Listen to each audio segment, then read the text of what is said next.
Islam itu masuk ke Indonesia dan masyarakat itu menerima. Jadi masuknya Islam ke Indonesia itu merupakan salah satu peristiwa penting dalam sejarah bangsa.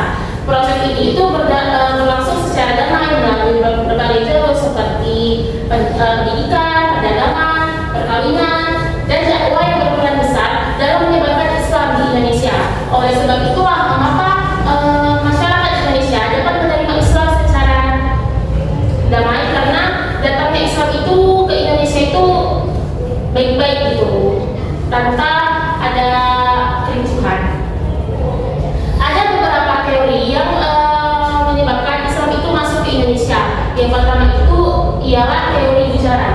Teori ini itu diperkenalkan oleh Snow Cockroach yang menyatakan bahwa Islam itu masuk ke Indonesia pada abad ke-13 yang dibawa oleh pedagang India dari Gujarat. Bukti-bukti yang mempengaruhi teori Gujarat ini itu seperti batu nisan di Samudra Pasai yang batunya itu bergaya India. Jadi teori Gujarat itu sangat mempengaruhi kebudayaan di Indonesia.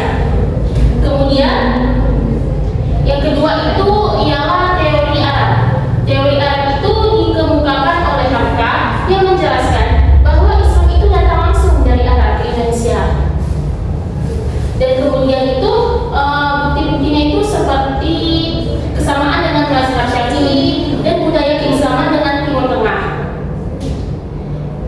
Dan teori Arab itu sangat diperjelas oleh pedagang Arab yang masuk ke Indonesia.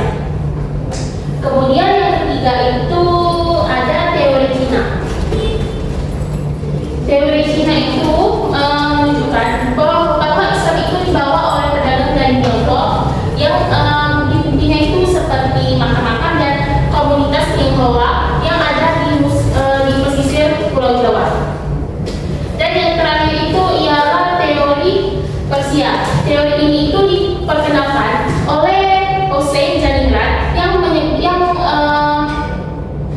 mengatakan bahwa Islam itu disebarkan oleh pedagang dan ulama dari Persia. Kemudian anak-anak ada yang tahu nggak gimana proses Islamisasi di Indonesia? Ada yang tahu? Ada yang tahu ya? Oke. Proses Islamisasi di Indonesia itu ada 5. Yang pertama itu melalui jalur perdagangan, yaitu ketika pedagang Muslim itu memperkenalkan Islam itu di pelabuhan-pelabuhan besar. Kalau ada orang yang datang itu, mereka itu memperkenalkan memperkenalkan Islam di daerah pelabuhan-pelabuhan besar. Kemudian itu jalur perkawinan. Jalur perkawinan ini itu seperti hubungan keluarga Muslim itu dengan penduduk lokal yang menyebabkan Islam itu begitu cepat menyebar karena mereka itu cocok dan melakukan perkawinan dan jadinya Islam semua gitu. Kemudian itu melalui jalur pendidikan, yaitu melalui pesantren dan dakwah ulama. Dan itu dan yang keempat, jalur kesenian dan budaya yang melalui wayang, sastra, dan juga musik-musik lokal.